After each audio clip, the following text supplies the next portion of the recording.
ఇంక నేను ఇంతేమో, నా జీవితం అంతా ఇలాగనే అంధకారం అయిపోతుందేమో, ఇంతే ఉంటుందేమో నా బ్రతుకు అని అనుకున్న పరిస్థితిలో I'm telling you, don't let the darkness fool you. రాత్రంతా కన్నీరు ఉన్నప్పటికీ ఉదయాన ఏమొస్తుందండి? సంతోషం.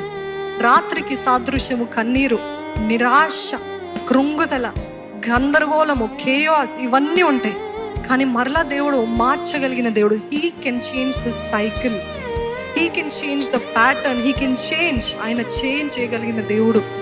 ఈరోజు నమ్మి ముద్ర వేసేస్తుంటే మీ నోటితో మీరే ముద్ర వేస్తున్నారు. ఇంతే నా జీవితము, ఇంతే నా కుటుంబము అని అంటే you are giving power to the situation. ఆ పరిస్థితికి మీరే శక్తిని, ఇంకా అగ్ని లేకపోతే నూనె పోస్తున్నారేమో అగ్నిలో. అట్లాంటి పరిస్థితి మీరు ముద్రించకండి, మీరు లేబుల్స్ వేయకండి. మీరు ముద్ర వేస్తున్నారో మీకు నిశ్చయముగా అదే జరగబడుతుంది. అందుకని ఏం మాట్లాడుతున్నారో జాగ్రత్తగా పలకండి.